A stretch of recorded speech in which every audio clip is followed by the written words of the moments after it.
Hello everybody, welcome back to another video, and as you can see we're using the third-person camera to do, well, just watching me bring a villager down this long hallway.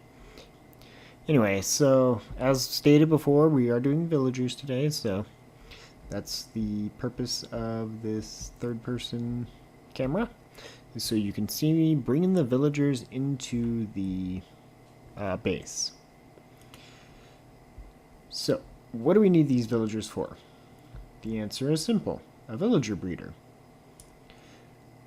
Now, why do we want a villager breeder, you're probably thinking to yourself.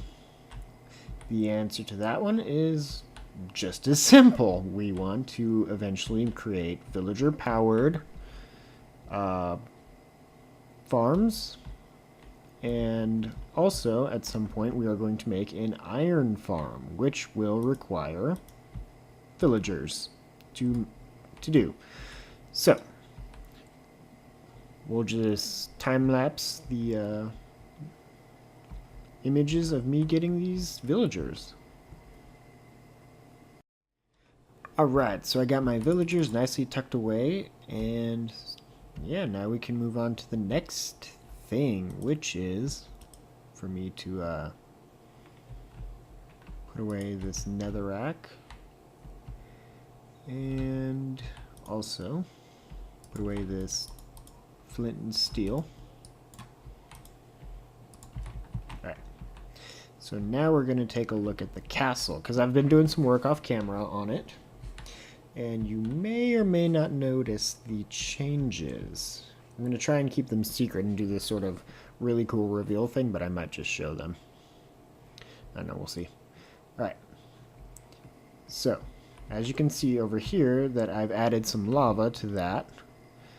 If I quickly come over here, I've pretty much finished a good portion of this wall. So, that's new. And then for the final reveal, boom! I figured out what I'm doing up here on this wall. So let me just quickly come in here and climb this ladder so I can show you exactly what's going on in full detail. So I'm working on this section here above what is going to be the throne room. And as you can see, I have lined out the entire throne room, which is where we're going to be holding our villagers for our villager trading hall. So I thought that would be kind of cool. Like, it's sort of like the king's court is all throughout the palace throne room. So anyway, that's what's going to be happening down there. As you can see, I've got the layout of 6 pillars. That's what those obsidian circles are. They are denoting the bottoms of the pillar. So yeah, these two things right here and right here are actually going to be 2 towers that will look very similar to that, except for more increased in size, and also they go to and line up with the top of this. It's going to look pretty cool when it's done, I think. I mean, I did some prototyping in a testing world, and I thought it looked really great. So, and then this obviously is going to come all the way out to the other side of the throne room. So what we're going to be doing on top of the roof of the throne room is we're going to be putting in the living quarters for me. This is where I'm basically going to put my bed, and I'll probably make it also the main storage room. So that way we don't have just like, you know, my plan is to sort of spread things out across the base, so I have to actually go through the base and we can look at things on our way to other things to see what's going on. So that's the base plans for now. We'll see how they continue to shape up. I've been doing a lot of off-camera digging of a nearby nether fort to gain all of the nether bricks I need, as well as doing a lot of the grind to get all these red nether bricks, because that's one of the next things we're doing, is making a automated nether wart farm, because that's just ridiculous. So yeah, that's pretty much what we got going on, guys. Alright, moving on to the next clip.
Alright, so here we go.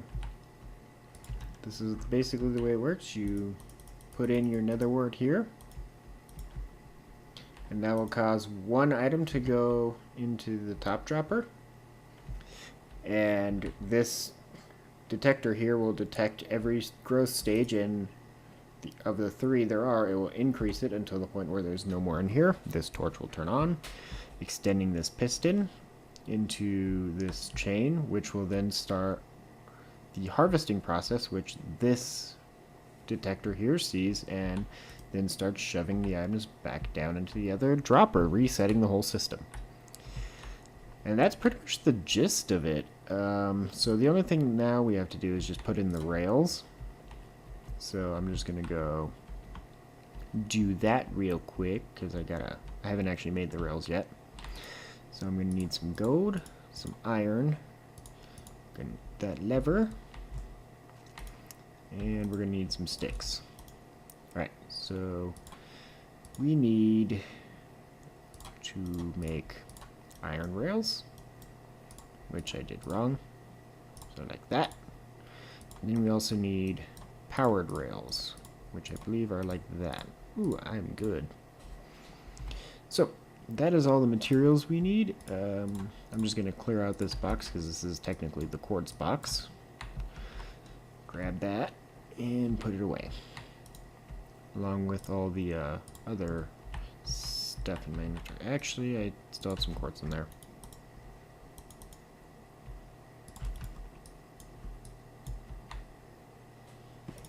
Alright, wood, stone, iron and gold and redstone, and finally quartz.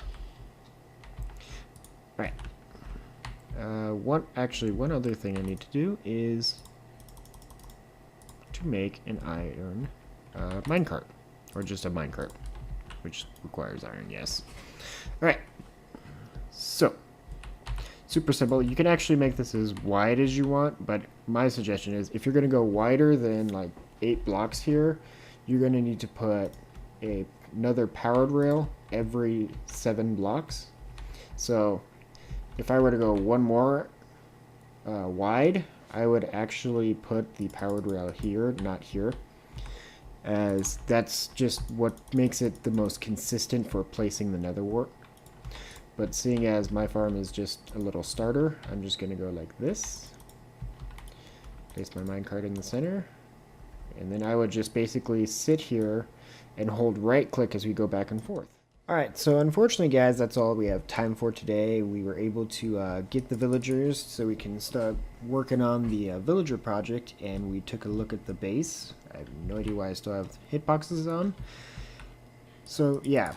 If you enjoyed the video, please click the like button as it helps out the channel. Subscribe if you're new, and as always, I will see you guys in the next video. This is SnarlDaBoss signing off. See you later, guys.